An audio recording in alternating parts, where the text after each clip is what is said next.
विद्यावर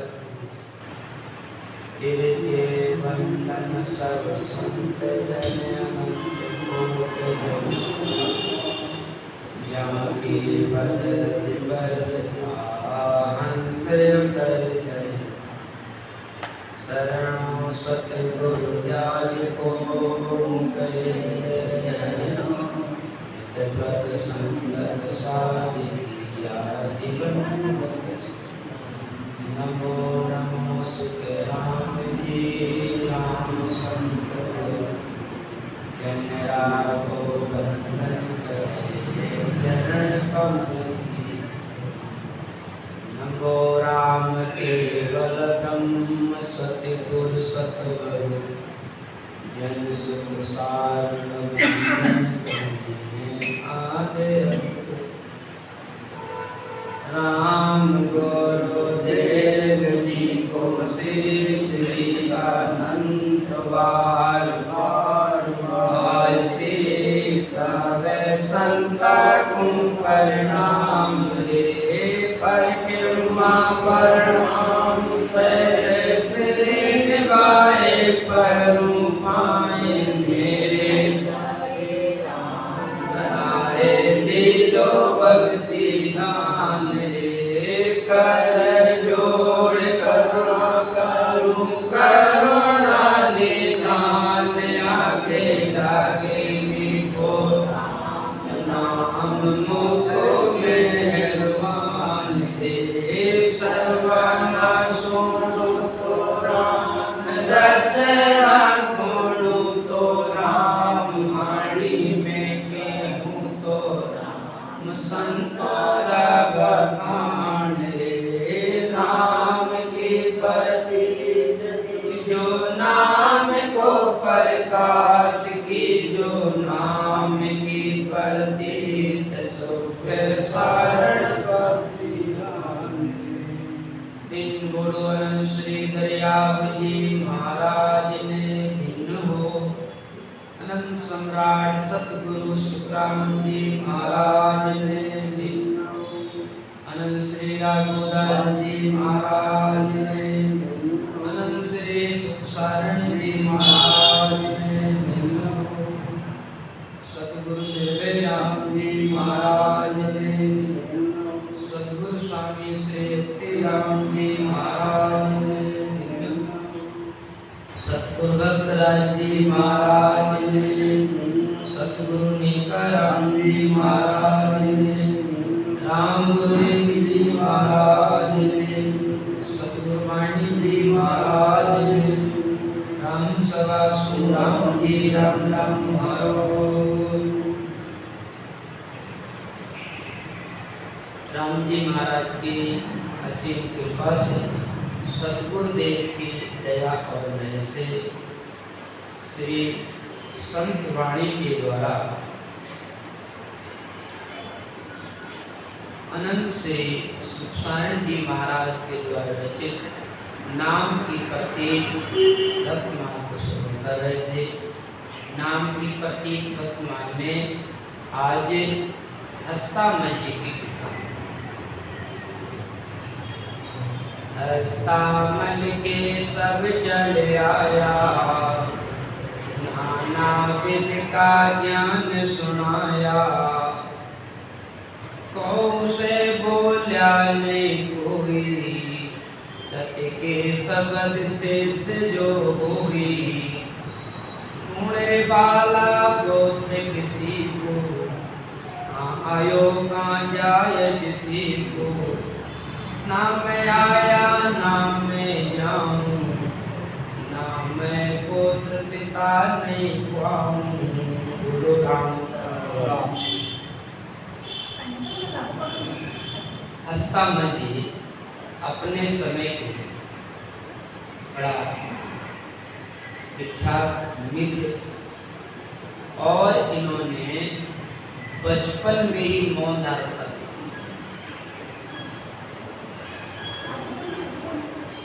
और इनको पिछले जन्म की याद राम हस्तामल मुनि महाराज ने बचपन से ही जन्म से ही मौन धारण कर लिया था और हस्तामल मुनि को अपने पिछले जन्म की को पता था। पिछले जन्म में ये हस्तामल एक संत थे, तो एक गुरु जी की सेवा में रहते थे। गुरु और चेला, तो चेला अपने बड़ा तन से मन से खूब गुरु महाराज की सेवा करता। सेवा करते करते 12 वर्ष बीत गए। एक दिन चेला जी कहने लगा, बाप जी मेरा मन थोड़ा भ्रमण करने के लिए करता है, मेरे को लगता है मैं थोड़ा तीर्थ यात्रा करने जाऊँ, भ्रमण करने जाऊँ, आपकी आज्ञा हो जाऊँ।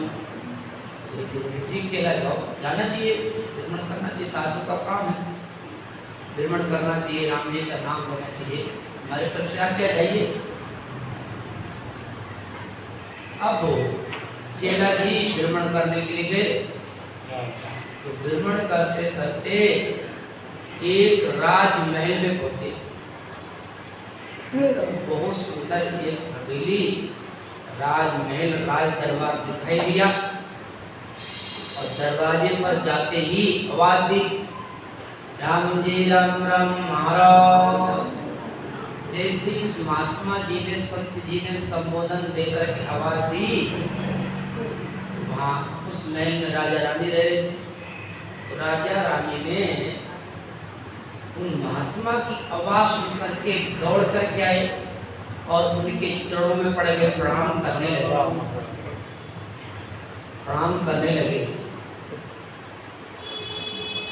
तो महात्मा जी ने उनके भाव को, श्रद्धा को देखा तो समझे ये तो राजा बड़ा समझदार है, इसने हमको देख के नमस्कार प्रणाम किया। बड़ा प्रभावित हुए उसके भाव को देख करके। तो राजा रानी महात्मा जी को अपने राज दरबार में ले गए और ऊंचे आसन पर उनको बिठाया और उनकी तन से और मन से खूब सेवा करने लगे। महात्मा जी का वह मन लग गया, महात्मा जी तो सत्संग सुनाने लगे। धीरे धीरे वहाँ चतुर्मास शुरू हो गया। नित्य व्रत महात्मा जी सत्संग सुनाते थे और राजा रानी दोनों प्रेम से बड़ा सेवा करते थे महात्मा जी की। तो इस तरीके से महात्मा जी को राज दरबार में 6 महीना व्यतीत हो गए। महात्मा जी को लगा, अरे मैं आया था भ्रमण करने के लिए, 6 महीना मेरे क्या व्यतीत हो गए, अब यहाँ से मेरे को चलना चाहिए। एक दिन महात्मा जी बोले, राजा अब हम चलते हैं, हमारे गुरु महाराज अकेले हैं और आपकी आज्ञा हो, चलते हैं। राजा ने प्रणाम किया कि बाबा ठीक है, आप फिर कभी जल्दी आना। लेकिन उदास होने लगा, जैसे महात्मा जी रवाना हुए राजा उदास होने लगा। महात्मा जी बोले, राजा क्या बात है, तेरे को कोई परेशानी है क्या, कोई परेशानी है तो बता। तो राजा बोले, महात्मा जी आपकी कृपा से सब कुछ है मेरे घर में, मेरे राज दरबार में अन्न की जगह अन्न है, धन की जगह धन है, खूब कोठार भंडार भरे हैं। लेकिन एक कमी है कि मेरे संतान नहीं। आपकी कृपा हो जाए, मेरे को संतान हो जाए, जिससे कि मेरा वंश चले, राज्य को चला सके। महात्मा जी ने कह दिया, क्या तेरे पुत्र हो जाएगा, तेरे को आशीर्वाद देता हूँ, तेरे को संतान हो जाएगी। तो आशीर्वाद दे करके तो महात्मा जी तो रवाना हो गए। संत पूरी भ्रमण करते करते गुरु जी के पास गए, गुरु जी को प्रणाम नमस्कार किया।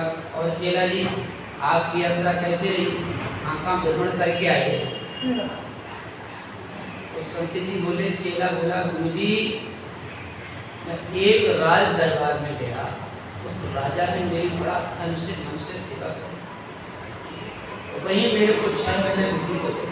बड़ा जिज्ञासु राजा था, धर्मात्मा राजा था, वो बड़ा ध्यान से तो सत्संग सुनता, खूब तन मन से सेवा करता। लेकिन उसके कोई संतान नहीं थी। उसने प्रार्थना करी तो उसको आशीर्वाद दे के आ गया कि कुछ संतान हो जाएगी।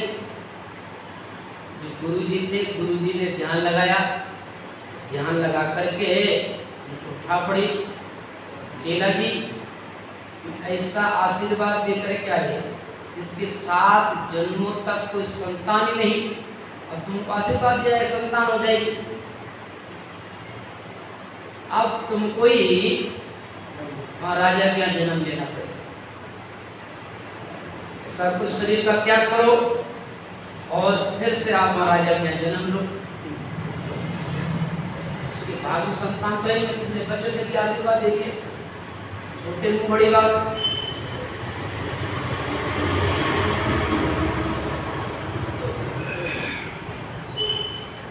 चेला बुलाया कि उस समय नहीं बोलते तो ठीक रहते, अब मेरे को जन्म लेना पड़ेगा, गर्भवास में 9 महीने रहना पड़ेगा। तो उस महात्मा संत ने अपना शरीर का त्याग करके राजा की रानी के गर्भ से जन्म लिया।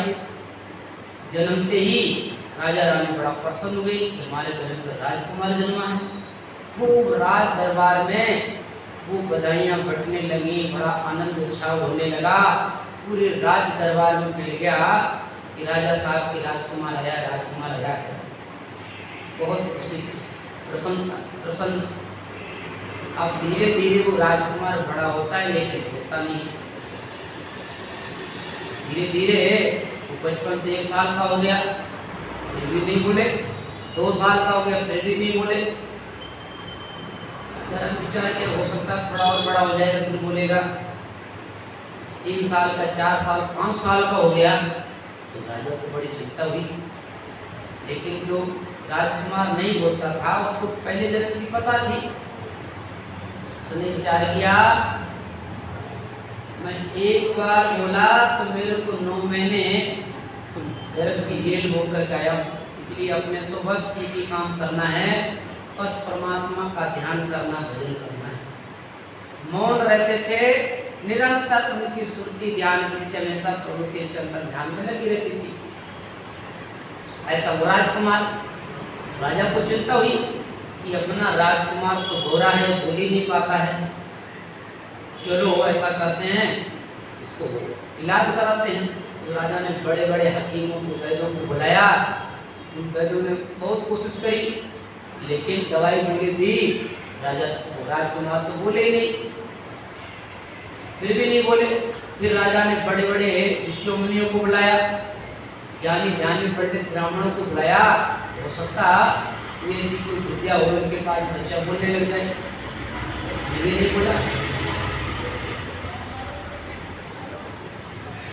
अब तो धीरे धीरे 12 साल हो गए, फिर भी नहीं बोले। विचार किया क्या करें, अपने भाग में है ऐसा राजकुमार, जैसी राम जी की मर्जी है।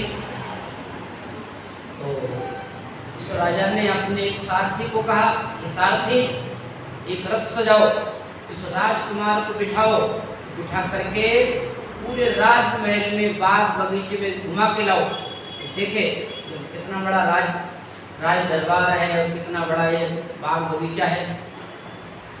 अब वो सारथी उस राजकुमार को रथ में बिठा करके राजमहल को, राज दरबार को दिखाते हुए सीधे कहाँ एक सुंदर से बगीचा में लेके गया। उस बगीचे में जाकर के घुमाने लगा। तो सारथी भी वहाँ था और राजकुमार भी।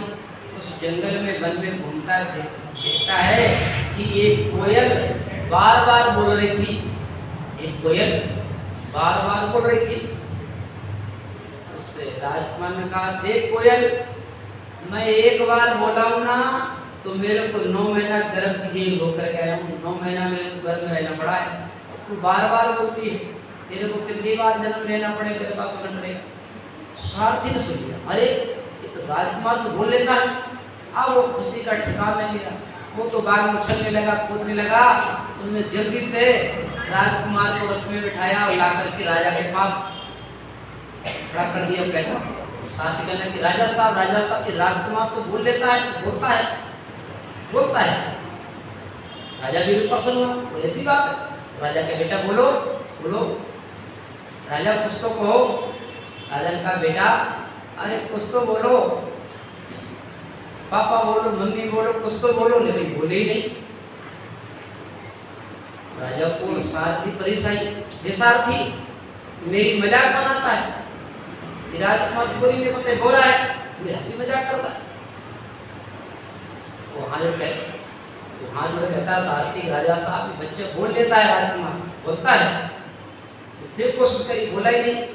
उस राजा को रेसा सारथी मेरे मजाक बनाता है, ये सैनिकों पहरेदारों, ये सारथी मेरी मजाक बनाता है, ऐसा करो इसको दंड दी जाए, इसको सजा दी जाए। इसको एक गहरा खड्डा खोदो जंगल में, खेत मैदान में, और गहरा खड्डा खोद करके उसको उस मिट्टी में दबा दो गर्दन तक। दबा करके इसके जो अपने फौज है ना घोड़ों की फौज इसके ऊपर छोड़ो, इसका सिर कुचल जाएगा और मर जाएगा। अब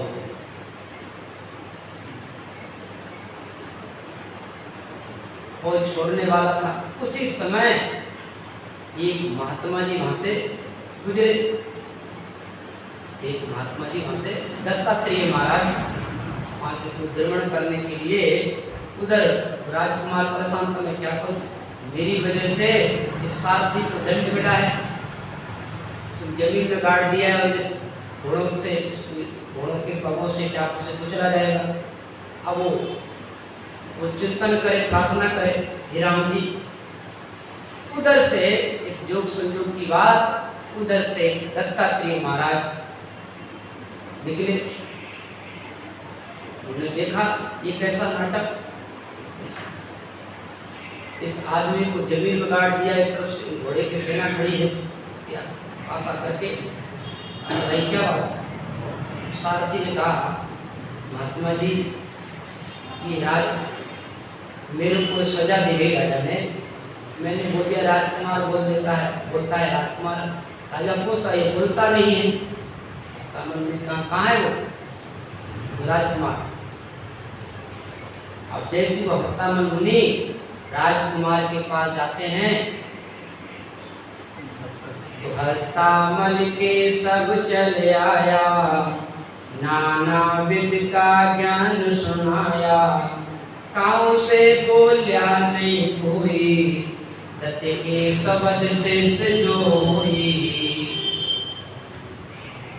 वो हस्तामल मुनि के पास अनेक प्रकार के हकीम वैद्य ज्ञानी आए, ब्राह्मण आए, किसी से नहीं बोला। जब हस्तामल मुनि जी आए, दत्तात्रेय महाराज आए, काऊ से बोलिया नहीं कोई, दत्त के शब्द से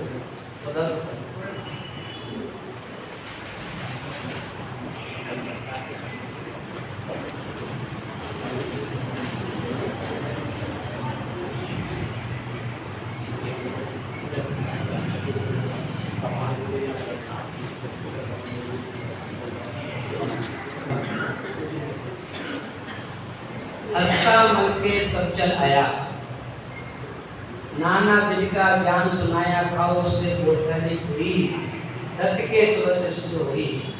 पुण्य वाला पुत्र किसी को, कहाँ आयो कहाँ जाए किसी को। जब दत्तात्रेय महाराज उस राजकुमार के पास आए,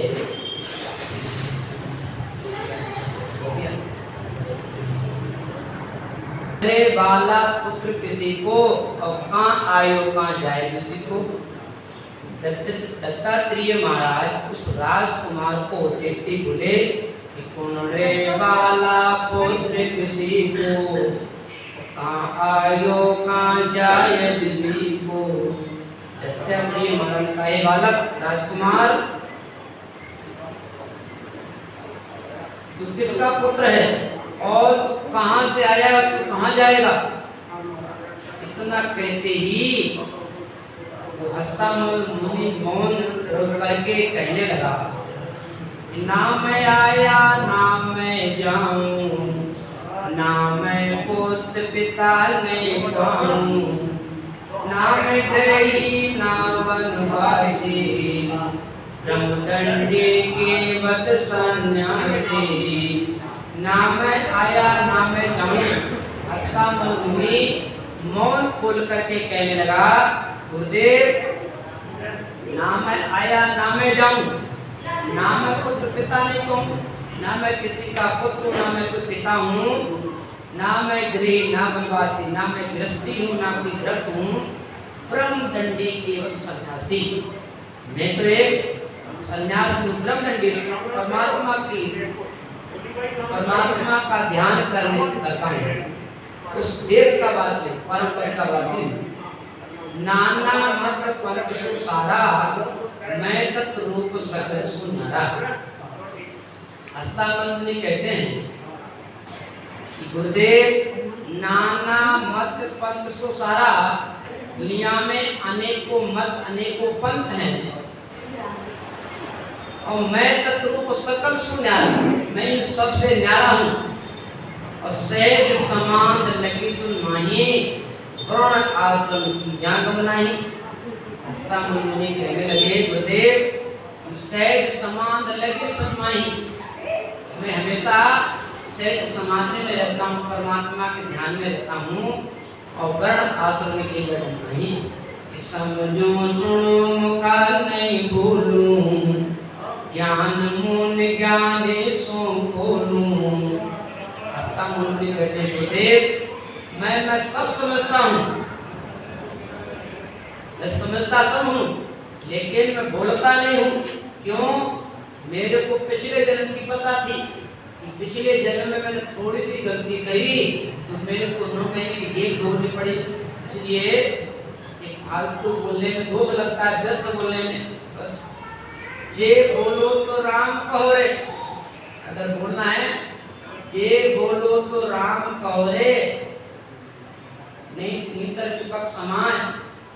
ये बोलो तो राम कौरे, ये बोलो तो राम कौरे, नीतर चुपक समान। सागर सोम को बोलता है खुद बदेव, ये बोलो तो राम कौरे, नीतर चुपक। राम भजन में प्राणिया मून गाओ तो आन सुरे, मून गाओ तो आन सुरे, हर से बोल अगार। देखो एक बोलने में, एक नई बोलने में कितने गुण होते हैं? बोलने में 1 गुण और नई बोलने में 9 गुण। बोलने से केवल परीक्षा हो जाती है कि आदमी कैसा है, ये महात्मा जी कैसे हैं। साधु शब्दा प्रति विभु पड़ो जब नार, सूरा तबे बाज रणबाजी तलवार। साधु की परीक्षा उसकी वाणी उसके वचन से होती है। तो बोलने से 1 गुण और नहीं बोलने में 9 गुण होते हैं। नहीं बोलने में 9 गुण ये क्या है? एक तो ज्यादा बोलने से ज्यादा सांसें व्यर्थ होती हैं, और ज्यादा बोलने वाला ज्यादा झूठ बोलता है। ज्यादा झूठ बोलता है, झूठ बोलने से पाप लगता है। ऊपर ये जो सांस है वो हमारे व्यर्थ में जाती है। इस तरीके से बोलने में 1 गुण और नहीं बोलने में 9 गुण। तो हस्तामल मुनि जी महाराज मौन रहते थे, निरंतर परमात्मा का ध्यान करते थे। सहज समांग लगे सुन माही, वर्ण आश्रम की जागम नाही। समझो सुनो का नहीं बोलूं, ज्ञान मून ज्ञान सो बोलूं। वो हस्तामल जी कहते हैं, गुरुदेव कोई महात्मा, कोई विवेकी, कोई पार किए उसके सामने बोलना तो ठीक है, लेकिन संसार के सामने, सागरों के सामने क्या बोलो? चूचम वेदिय जपा संग बांचूं, पूर्ण ब्रह्म राम रंग राजूं। हस्तामल मुनि दत्तात्रेय महाराज को कहते हैं, गुरुदेव मैं चूचा वेद अजप्पा सब वाचू, मैं किससे बातें करता हूँ? सत शब्द से बातें करता हूँ, सत शब्द के ध्यान करता हूँ, सत शब्द का चिंतन करता हूँ। पूर्ण ब्रह्म राम राजू, बेसत स्वरूप बके में बोले और मंगनी मुनि देखे न बोले।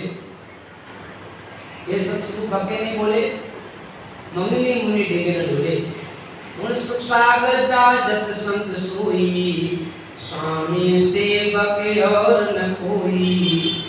वेद प्राण सट शास्त्र सारा, बिन समझा बालक जो कारा।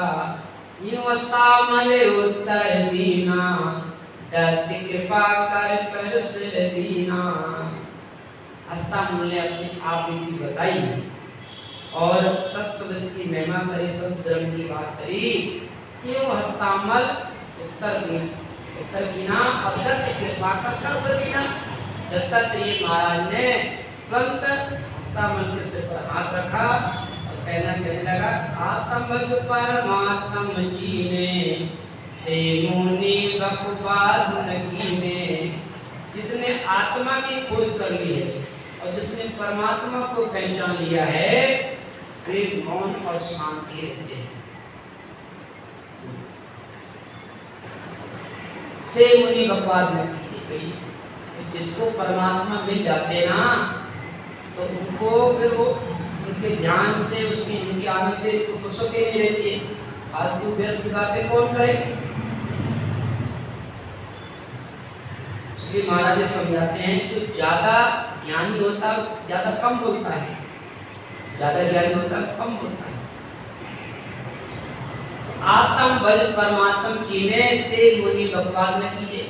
देखो प्रकृति सबसे ज्यादा काम करती है लेकिन मौन रहती है, कहती है ना, प्रकृति सबसे ज्यादा काम करती है। देखो हवा चलती है, हवा कहती है मैं चलती हूँ, हवा चलती है, पानी बरसता है, एक तरह तरह की प्रकृति मुस्कुराहट कितनी अच्छी लगती है लेकिन शांत रहती है। इसलिए जो ब्रह्मनिष्ठ महात्मा होते हैं, बजरंग महात्मा होते हैं, बहुत कम बोलते हैं। और कोई जिज्ञासु उनके पास आता है तो ब्रह्म ज्ञान की बात करते हैं, परमात्मा से मिलने की बात, वेद की बात, दूसरी बात उनके पास नहीं है। यूं हस्तामत उत्तर कीना, दत्त कृपा कर कर से दीना। आत्म वज परमात्म चीने, से मुनि बकवाद न कीजे। इस तरह हस्तामल मुनि की टीका संपूर्ण हुई। अब है वशिष्ठ मुनि की टीका चौपाई। वशिष्ठ मुनि जी एक ब्रह्मा जी के पुत्र थे और इन्होंने अपने साधना से भजन करके अपने इंद्रियों को वश में कर लिया था। इंद्रियों को वश में करने के कारण इनका नाम वशिष्ठ जी पड़ गया। वशिष्ठ जी महाराज अपने समय के बड़े ब्रह्मनिष्ठ महात्मा थे, नाम लेवा संत थे। और इनकी जो पत्नी थी वो भी संत थी, अर्धवंती। अर्धवंती जो कर्दम मुनि, कर्दम ऋषि की कन्या थी, कन्या अर्धवंती। तो अर्धवंती की शादी वशिष्ठ जी महाराज कर दी गई। दोनों वशिष्ठ जी महाराज और उनकी पत्नी अर्धवंती दोनों भजन करते थे। जिनका प्रसंग सतगुरु शुक्राम जी महाराज उनके ग्रंथ में लेके आए कि वशिष्ठ मुनि अर्धवंती से के लेने, विश्वामित्र चुड़ाई बीच में दूरी अधोगति में। वशिष्ठ मुनि और वशिष्ठ मुनि अर्धवंती से नाम आता है। राजा दृढ़ ने वशिष्ठ जी महाराज अर्धवंती से दीक्षा के सत्संग सुनी थी, ज्ञान लिया था। तो वशिष्ठ जी महाराज अपने समय के बड़ा ब्रह्मनिष्ठ महात्मा थे। तो वशिष्ठ जी महाराज का जीवन अनंत श्री सुखसायन जी महाराज अपने वाणी के द्वारा समझाते हैं कि वशिष्ठ मुनि राम ही गाया, सुचम वेद का वेद जपाया, उलटा शब्द पिछम लिव लागे, सुकुमार सुरत शब्द संग जागे। वशिष्ठ मुनि राम ही गाया। वशिष्ठ जी महाराज निरंतर राम नाम का भजन करते थे, ध्यान करते थे। सूचम वेद का वेद जपाया, उनके पास सूक्ष्म वेद था। वशिष्ठ जी महाराज के पास सूक्ष्म वेद होने के कारण उलटिया शब्द पिछम लागी और सुकुमार सुरत शब्द संग जागी। तो जिसको भेद मिल जाता है और जिसके अंदर भेद जागृत हो जाता है वो फिर वो अंतर्मुख होने लग जाते हैं। अंतर्मुख होकर के अपने वंशनाल के रास्ते से उलट करके किगन में चढ़ जाते हैं, ध्यान अवस्था में प्रवेश कर जाते हैं। उलटा शब्द पिछम लिव लागी और सुकुमार सुरत शब्द संग जागी। वशिष्ठ जी महाराज निरंतर ध्यान में रहते थे, उनका भजन सुकुमार में चलता था, हमेशा ध्यान मग्न रहते थे। आत्म भज परमात्म हुआ, जीवर सेव कछु नहीं हुआ। आत्म भज परमात्म हुआ, जो केवल की आराधना करते हैं वो पूर्ण ब्रह्म हो जाते हैं। केवल हर आराध्या रे जीव शिव हो जाए, तो केवल की आराधना करते हैं सब ब्रह्म का ध्यान करने वाले पूर्ण ब्रह्म हो जाते हैं। केवल हर आराध्या रे जीव शिव हो जाए, केवल हर आराध्या रे जीव शिव हो जाए। पूर्ण पद परमात्मा सो, पूर्ण पद परमात्मा सो, आप कहाए भजो तो राम भजी जोरे, हरे बिन दूर तजी जोरे, भजो तो राम भजी जोरे, हरे बिन दूर तजी जोरे। केवल भजिया मोग हुए कर्म कीट सब जाए, केवल भजिया मोग हुए कर्म कीट सब। आवागमन न होतरे, आवागमन न होतरे, तुम मिलो परम पद माय, भजो तो राम भजी जोरे, हरे बिन दूर तजी जोरे, भजो तो राम भजी जोरे, हरि बिन दूर तजी जोरे। केवल हर आराध्या रे जीव से हो जाए, जो केवल का ध्यान करते हैं वो जीव से शिव हो जाते हैं। तो आत्म भज परमात्मा हुआ तो जीव से कुछ नहीं हुआ। निरंकार रसना धुन न्यारी, जिंग शब्द नक चक जनकारी। निरंकार रसना धुन न्यारी, जब वशिष्ठ जी महाराज ध्यान करते थे, भजन करते थे, तो उनके शरीर के निरंकार की धुन चलती थी, जिंग की आवाज आती थी। जिंग शब्द नक्षक जानकारी, ये लगी समान देह गुण भूले, अशोक सागर में संत जन झूले। लगी समान देह गुण भूले, वशिष्ठ जी महाराज ध्यान करते करते समाधि में पहुंच जाते, उनको शरीर का भान ही नहीं रहता, सुध-बुध भूल जाते कि मैं कहाँ हूँ, कितनी देर हुई मेरे को, भान ही नहीं रहता। हमेशा वो ध्यान अवस्था में आनंद में रहते थे। लगी समान थे गुण भूले, सुख सागर में सब झूले। हमेशा ध्यान मग्न रहते थे, ना किसी बोलना ज्यादा चलना, बहुत कम बोलना और हमेशा ध्यान मग्न रहना। एक बार की बात, कोई वन में रहने वाले ब्राह्मण ऋषि थे, कोई के पास आए कि वन का विपर सभी चल आया, वशिष्ठ मुनि को पूजन धाया।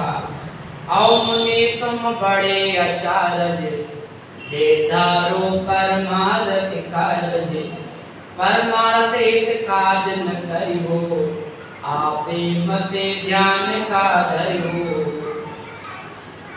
वन का विपर सभी चलाया, जो वन में रहने वाले ब्राह्मण थे वो वशिष्ठ जी महाराज के पास आकर के पूछे, महाराज आओ मुनि तुम बड़े आचार्य, महाराज आप तो बहुत बड़े आचार्य हो, आपको सभी आचार्य कहते हैं, लेकिन परमार्थ कार्य न करो, आप कोई परमार्थ का काम तो करते नहीं हो।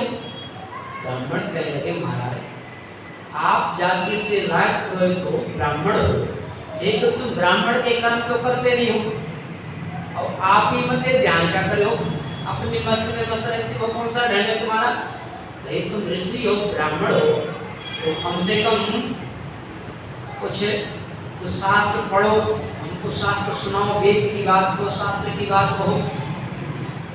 तो ब्राह्मण कहने लगे, शास्त्र धर्म का चूर नहीं तेरे, अपड़ो अनेसो उपजे मेरे। ब्राह्मण कहने लगे, हमको बड़ा भारी अनेसा है, संशय है कि बताओ तुम ब्राह्मण होकर के ब्राह्मण कर्म नहीं करते हो, शास्त्र धर्म कछु नहीं थे। अगर आप शास्त्र धर्म शास्त्रों को नहीं मानोगे तो हम तुमको पंगत से समाज से बाहर कर देंगे। शस्त्र धर्म शास्त्र धर्म कछु नहीं तेरे, वो बड़ो मनुष्य उपजे मेरे, कुल कर्म धर्म क्रिया नहीं कोई, और गायत्री संध्या विसराई। वो ब्राह्मण कहने लगे, महाराज आप कम से कम कुल का काम तो करो, ब्राह्मण हो तो ब्राह्मण के कर्म करना चाहिए। ना तुम ब्राह्मण के कर्म करते हो, ना कोई धर्म शास्त्र पढ़ते हो, ना कोई कर्म करते हो, यहाँ तक कि गायत्री संध्या विसराई। तुम ऋषि होकर के गायत्री संध्या करना बंद कर दी। ऋषि हो, ब्राह्मण तो गायत्री संध्या करना चाहिए, त्रिकाल संध्या करना चाहिए, और ओम जप जाप न पूजा, अग्निहोत्र देव न पूजा। आप कोई अग्निहोत्र भी नहीं करते हो, कोई देवी देवताओं की पूजा भी नहीं करते हो, कोई किसी मंत्र का जाप भी नहीं करते हो, तुम अपनी मस्ती मत रहते हो, तो कौन सा ढंग है तुम्हारा? तो वशिष्ठ जी महाराज ने उन ब्राह्मण को हाथ जोड़कर कहा, देखो ब्राह्मणों कि अविपर तुम तो सब जानो, शास्त्र धर्म तुम का, शास्त्र धर्म का तुम मानो, सूतक पातक दोनों साता, वही पिता ममता वही माता। आओ विपर तुम तो सब जानो। वशिष्ठ जी महाराज कहने लगे, ये ब्राह्मणों आप तो पढ़े लिखे हो, विद्वान हो, शास्त्रों के जानकार हो, ये बताओ किस घर में सूतक और पातक लग जाते तो वहाँ कोई त्रिकाल संध्या, कोई अग्नि होती, कोई धर्म होता है क्या, कोई पूजा पाठ होती क्या? ब्राह्मणों ने कहा, हमको तो नहीं पता कि तुम्हारे घर में सूतक लग गया कि पातक लग गया। भाई सूतक कब लगता है? जब कोई जन्मता है, और पातक कब लगता है? जब कोई मरता है, इतने सुबह सूतक।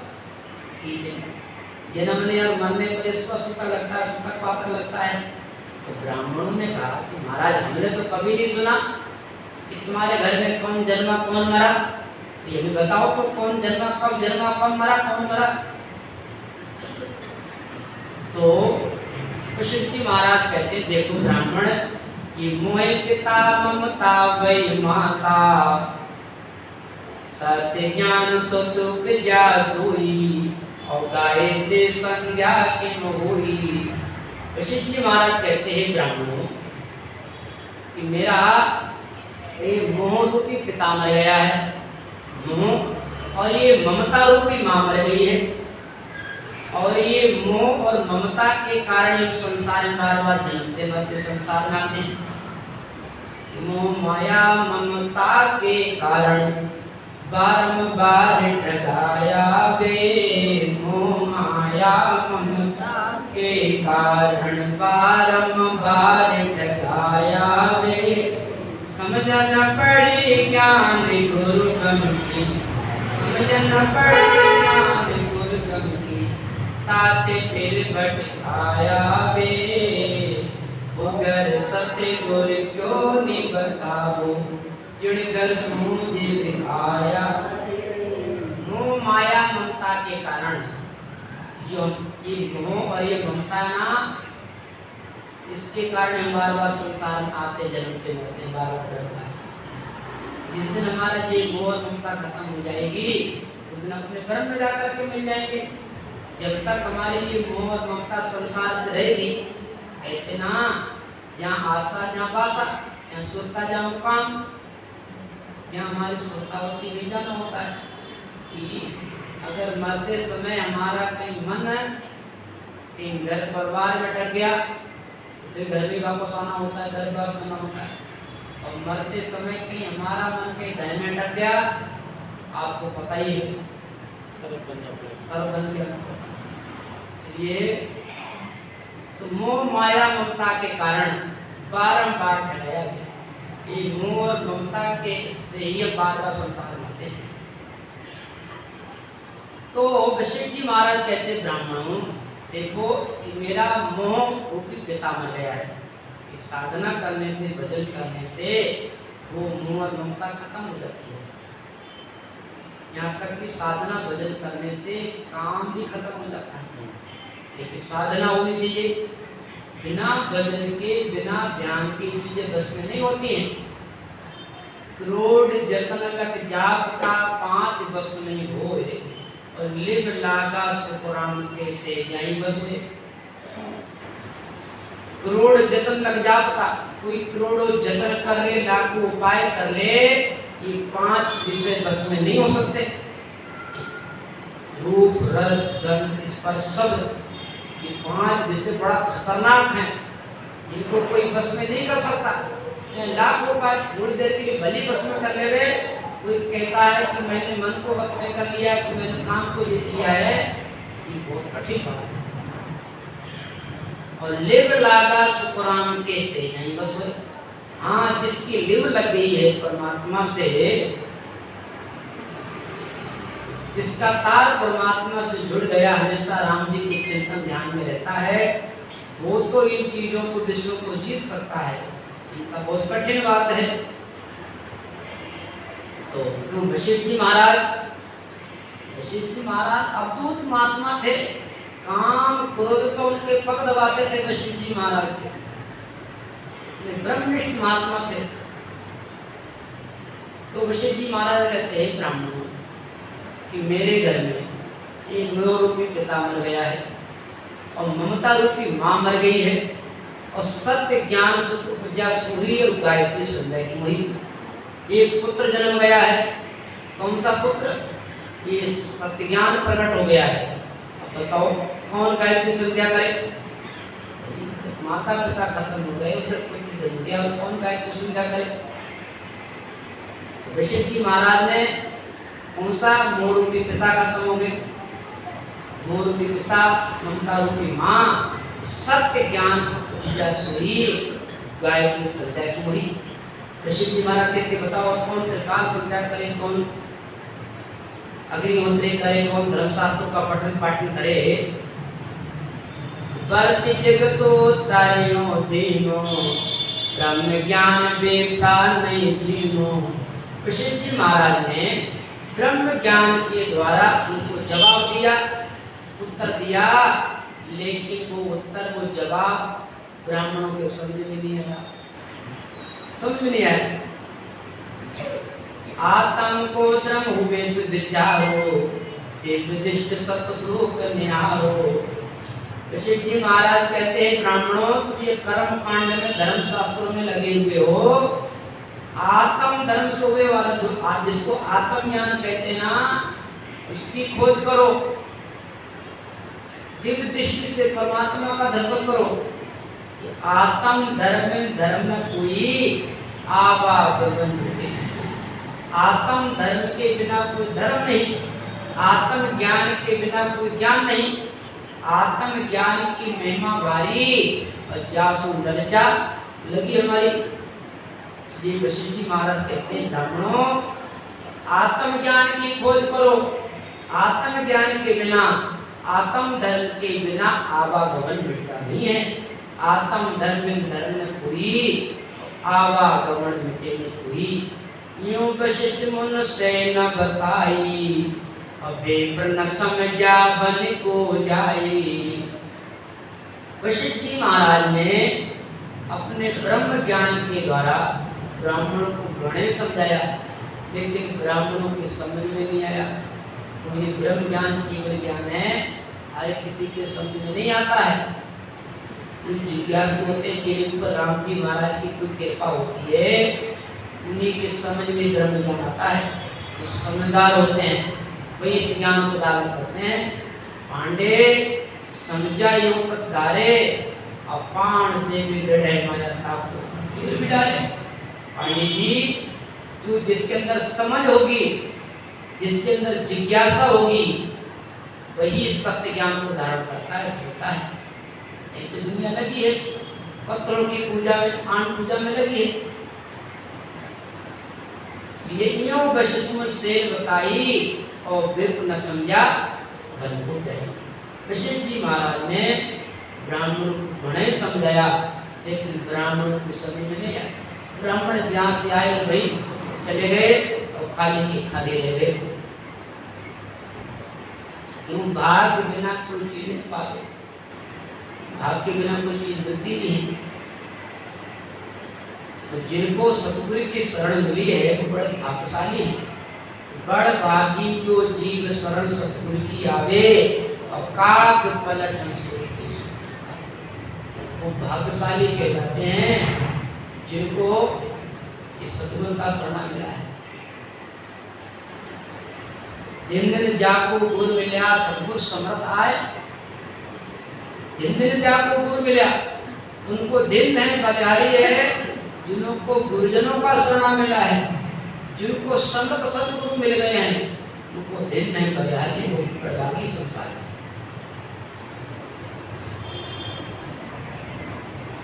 तो वशिष्ठ मुनि की टीका संपूर्ण हुई।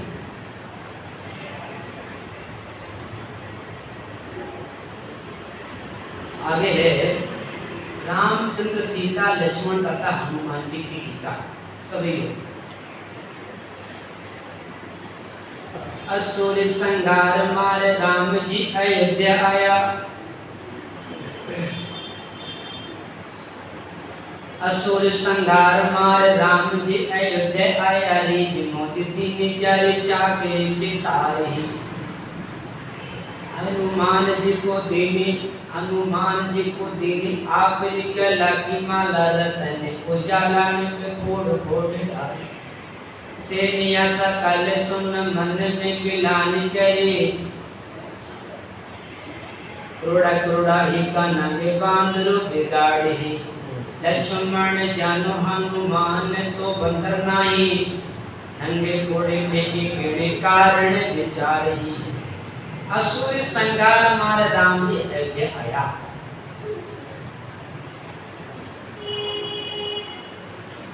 कि उस समय का ये प्रसंग है जिसमें भगवान राम रावण और राक्षसों को मार करके, विभीषण का राज तिलक करके और 14 वर्ष का वनवास पूर्ण करके जब अयोध्या की तरफ वापस लौट रहे थे, तो अयोध्यावासियों को समाचार मिला कि भगवान राम पधार रहे हैं।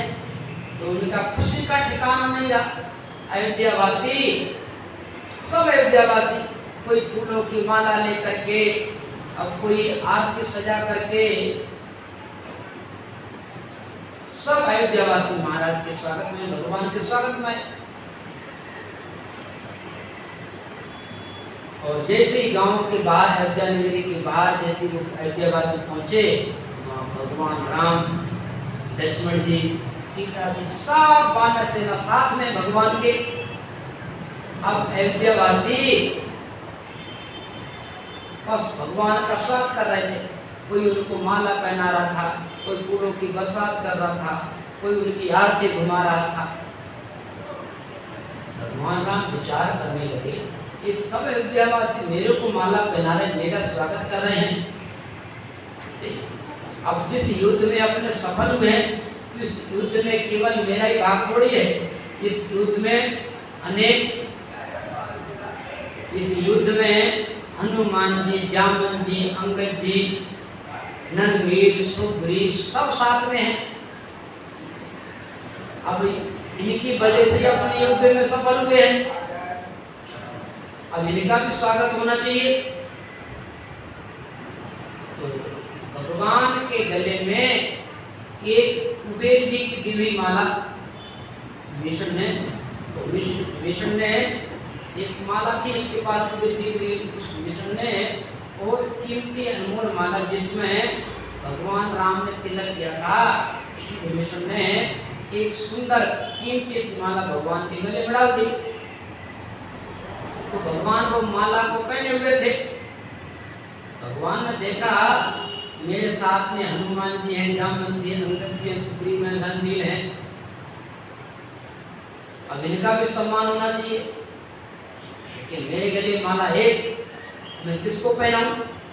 भगवान विचार करने लगे, अगर ये माला मैंने हनुमान जी को पहना दी तो अंगद जी नाराज हो जाएंगे, अंगद जी कहेंगे रावण से शास्त्रार्थ मैंने किया और मैंने पग रोक दिया तो रावण हिला नहीं सका, माला मेरे को मिलना चाहिए, मेरे को पहनाना चाहिए। भगवान राम विचार करने, अगर ये माला अंगद जी को पहना दी तो जामवंत जी नाराज हो जाएंगे, जामवंत जी कहेंगे पूरी सेना का मंत्री हेड तो मैं ही था, मेरे बिना कोई ना कोई हनुमान जी आगे बढ़ सकते और ना कोई अंगद आगे बढ़ सकते। जिस समय चर्चा चली गई लंका को पार करके कौन जाएगा सीता माता को पता लगाने के लिए, सब ढीले हो गए, सब ढीले हो गए। उसमें किसने कहा? जामवंत ने कहा हनुमान जी क्या देखते हो, अरे तुम्हें वो सामर्थ्य है एक छलांग में लंका पार कर जाओगे। तो हनुमान जी को खुद को ही नहीं पता, खुद की ताकत को खुद को ही नहीं पता था, जामवंत जी को पता था। जामवंत जी ने कहा हनुमान जी लगाओ छलांग, कर जाओ पार लंका को। वहाँ जामवंत जी नहीं होते तो फिर हनुमान जी कैसे छलांग लगा करके लंका में जाते?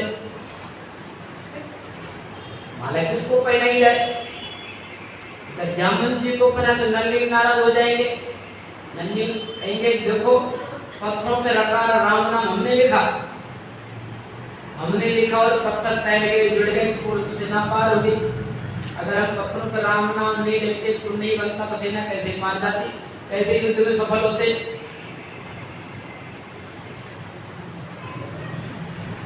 भगवान राम विचार करने माला किसको पहनाई जाए? भगवान राम ने क्या किया, उस माला को सीता माता को दे दी। माला सीता माता ने माला को लेकर के हनुमान जी महाराज के गले में डाल दी। सीता माता थी इनमें सबसे ज्यादा सेवा भावी, सबसे ज्यादा सेवा करने वाले हनुमान जी हैं। हनुमान जी जैसा सेवक कोई ना हुआ ना हो सके। तो सीता माता ने उस जो बहुत कीमती माला थी जिसमें रत्न करोड़ों करोड़ों के हीरा जड़े हुए थे, वो माला हनुमान जी के गले में डाल दी। हनुमान जी को दीनी आपकी गला की माला रत्न ने उजाला ने फोड़ फोड़ डाली। हनुमान जी ने क्या किया, उस माला को निकाल करके उस माला में जो मोती थे, नंग थे, उनको दांतों से काटते हैं और फोड़ते और फेंकते हैं। फिर मोती को फिर दूसरे मोती को दांतों से काटते हैं, फोड़ते फेंकते हैं। रत्न ने उजाला ने फोड़ फोड़ डाली। अब जितनी भी सेना खड़ी थी सब सेना देख रही तो बिलान करने लगी, विचार करने लगी, देखो भगवान ने कितने आदर के साथ इनको ये माला दी है, ये अपमान कर रहे हैं, नंगों को फोड़ फोड़ करके फेंक रहे हैं, सब खिलाना की सेनिया सकल सुन मन में गिलान करी, क्रोड़ा क्रोड़ा एक का नंग बांधो बिगाड़ी। कुछ लोग विचार करने लगे आखिर है तो बंदर की जाति। कुछ लोग को मन में ऐसे विचार आए, लक्ष्मण जानो हनुमान तो बंदर नहीं। उस सेना में लक्ष्मण जी भी खड़े थे। लक्ष्मण जी ने विचार किया हनुमान जी कुछ साधारण नहीं है, अगर ये माला के जो नंग हैं फोड़ फोड़ के फेंकते हैं इसमें कोई कारण जरूर है। लक्ष्मण जानो हनुमान तो बंदर नहीं, नंग फोड़े में कारण विचारी, नंग मां को देखो दाता एते देते देखो, ठाकुर तो ने राम माला जाला जीव का निवारी। लक्ष्मण जी से राम ले गया, कहने लगे हनुमान लक्ष्मण जी कहने हनुमान जी, अरे इस नंगों को क्यों आप फोड़ते फेंकते हो? ठाकुर तो ने राम माला, कि भगवान राम के द्वारा आपको ये माला मिली है, तो आप इसको गले में क्यों नहीं डाले रखो? तो इसको बाहर निकाला क्यों फोड़ते फेंकते हो? ज्वाला जीव का निवारी, ये तो जीवों की ज्वाला दूर करने वाली माला है। यहाँ में राम नाम देखूं बिना राम फोड़े फेंकूं, राखों का एक बात तो देगा भी देगा ही। हनुमान जी कहने लगे लक्ष्मण जी, यहाँ में राम नाम देखूं, भाई इस नंगों में मोतियों में मैं राम नाम देखता हूँ। अब जिस नग में जिस वस्तु में राम जी का नाम हो, किस काम की? कोई जरूरी इतना बाहर गले में ला देना? बिना राम फोड़े फेंकूं, राखू का एक तो बात की तो बेगा में बेगा ही। मासु नाम न्यारो के सुजेहूं त्यों कहियो के सुन, ये ऐसो देव में नाम देवी करे तो निकाले।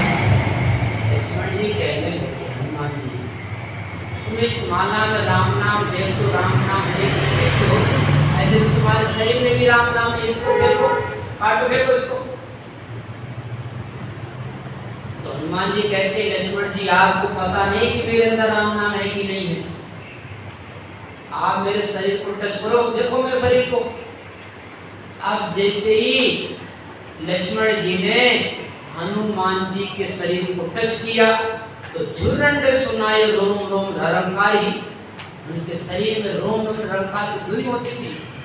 वो तो धुनी को सुनकर कैसे चकित हो गए, अरे राम नाम, इनके शरीर में से रंकार की धुनी राम नाम की आवाज आती है। दासु नाम रंकार राम प्यार सो आद अंत मत अनंत उदारी। ये तो राम रामायण प्रमाण चालो, वाल्मीकि कई राम अयोध्या उतारी। हनुमान जी कहते लक्ष्मण जी, आप तो राम रामायण प्रमाण पर चलते हो, और वाल्मीकि जी ने कहा लिखा है कि राम जी तो अयोध्या को उतारेंगे, और ये राम जी का नाम तो सारी दुनिया को उतारेगा, सारी दुनिया को उतारेगा। श्री राम जी का नाम है। जब शेष में से जब पे नारद सनकादि मुनि, ये राम जी का नाम तो ऐसा है, शेष जी सनकादि मुनि सब राम जी का नाम लेते हैं, भजन करते हैं। शेष में से जब पे नारद सनकादि मुनि त्रिभुज प्रहलाद से धर्म श्रद्धारी। उत्तर पर संग सुन लक्ष्मण बुझो हनु, बोले तो बताओ वेद को ही तक स्थारी। हनुमान जी ने अपनी आप बेटी बताई, अपने राम नाम की धुनी को सुनाया। लक्ष्मण जी कहने लगे कि हनुमान जी भाई एक दिन तो मेरे को ही बताओ, आपके शरीर के अंदर जो राम नाम की धुनी होती आवाज आती है, तो ये भेद मेरे को भी बताओ। तो हनुमान जी कहते हैं लक्ष्मण जी, मैं तो लोग को छानो चिपको राम नाम जपू वाला, सीता माता बोलो से ते पंजो से रेधारी। रावण सिया को हरी खबर करवाई हरी, एक डग बड़े सुध को तो पहले पारी। मैं तो लोग को चिपको छाने राम नाम जपू वाला। हनुमान जी कहने लगे लक्ष्मण जी, मैं तो छाने छिपके राम जी का नाम लेता हूँ, करता हूँ, और ऐसा करो। और सीता माता बूझो सिर पंजो सिरधारी, आपको ये राम नाम का भेद लेना है तो सीता माता से बूझो। आप सीता माता से आप उपदेश दोगे तो सीता माता आपके सिर पर हाथ रखेंगे, आपको उपदेश देंगे, आपको भजन का भेद बताएंगे। सीता माता बूझो सिर पंजो सिरधारी। लक्ष्मण जी कहने लगे, आपको ये माता से उपदेश कैसे मिला और कब मिला? लक्ष्मण जी पूछने लगे, हनुमान जी महाराज ये बताइए, लक्ष्मण जी, आपको सीता माता ने ये राम नाम का उपदेश वेद कब बताया? तब हनुमान जी कहने लगे, देखो लक्ष्मण जी, रावण से आपको हरी खबर कर बाई हरी, एक डग भरे सुंदर को तो पहले पारी। वो प्रसंग सुन, हनुमान जी प्रसंग सुनाने लगे। देखो लक्ष्मण जी, एक जिस समय वो रावण सीता माता को हरण करके ले गया था, तो सीता माता का पता लगाने के लिए मेरे को भेजा गया, और मैं एक छलांग में, एक डग में वो समुद्र को पार करके लंका में पहुंच गया। लंका में जाकर के अशोक वाटिका में ऊपर पेड़ पे जाकर के मैं बैठ गया। और मैंने वहां जाकर के देखा तो सीता माता वृक्ष के नीचे बैठी हैं, और जितनी भी राक्षसनियां दैत्यनियां वो चारों तरफ घेरे बैठी। सीता सती हेरी दोली दैत्यनियां की घेरी, छूचम दे लाल जाए करे नमस्कारी। हनुमान जी कहते, लक्ष्मण जी, मैंने छूचम रूप बना करके, छोटा रूप बना करके, और सीता माता के पास जाकर के मैंने प्रणाम और नमस्कार किया। तो सीता माता समझ गई, मेरे को पहचान लिया, और पहचानती बोलने लगी, वही छाने बोली सती आयो हनुमान जति, जाति को चंचल दैत्य सबल सोही मारही। सीता माता कहने लगी, देखो हनुमान जति आया है, जात का चंचल है, यहाँ राक्षस बड़ा सबल है, बड़े बड़े पावरफुल हैं। सीता माता कहते, हनुमान जी मेरे पास आओ, मैं एक मंत्र तो सुनाऊं तो ये मारियो न मरो कोई मोह तो भरोस कार्य करे सिद्धकारी। सीता माता कहती है, हनुमान जी मेरे पास आओ, मैं तुमको एक ऐसा मंत्र सुनाती हूँ, ऐसा मंत्र देती हूँ तो तुम्हारे से भी नहीं मरोगे। एक मंत्र तो सुनाऊं तो ही मारियो न मरे कोई मोह तो भरोस कार्य करे सिद्धकारी। उस समय सीता माता हनुमान जी को उपदेश दे रही हैं। कौन सा उपदेश? अक्षर सुनाया आया रग रोम रोम भूरा रंकारी। उसमें लंका में अशोक वाटिका में सीता माता ने हनुमान जी को ये राम नाम को उपदेश दिया। अब देखो, इस राम नाम को युक्ति से जपो। आप तो बड़े, सीता माता कहती, हनुमान जी आप तो भगवान के बहुत बड़े सेवक हो, बड़े अनन्य भक्त हो, तुम निरंतर अपनी जिह्वा पर राम राम कहते हो, लेकिन मैं तुमको तरीका बताती हूँ। सीता माता जनक की बेटी थी, ठीक है, और जनक जी पहुंचे हुए महात्मा थे, विदेही, राजा जनक विदेही थे। तो राजा जनक से सीता माता को उपदेश मिल गया। सीता माता निरंतर अपने ध्यान करती, भजन करती थी।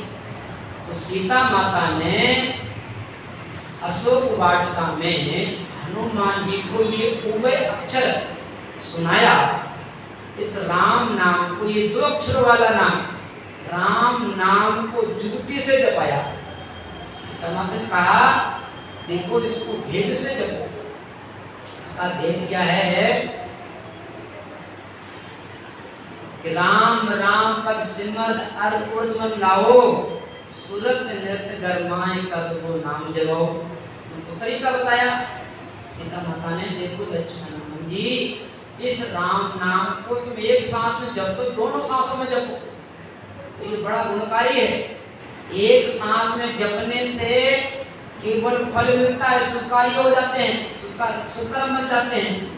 लेकिन जब तुम दोनों सांसों में जपोगे तो तुम परमात्मा के दर्शन करोगे, निराकार परमात्मा के दर्शन होने लग जाएंगे। अब सीता माता ने हनुमान जी को सांस को सांस में भजन करवाया, और हनुमान जी ने सीता माता के पास बैठ करके सांस सांस भजन किया। जब दोनों सांस में भजन किया तो रग रग रोम रोम भूरा रंकारी। दोनों सांसों में भजन करते ही, सुर शब्द का मेल होते ही उनके पूरे शरीर में रंकार की ध्वनि होने लगी, सब जागृत हो गया, अनुभव होने लगा। सुकृष्ण ऐसी धुनी सेना को सुनाई हनु, सेना सुन गए और सारे ही। सुकृष्ण जी महाराज समझाते हैं इस तरह हनुमान जी ने अपने अंदर की धुनी को सेना को सुनाई और सेना ने अलंकार की धुनी को सुना।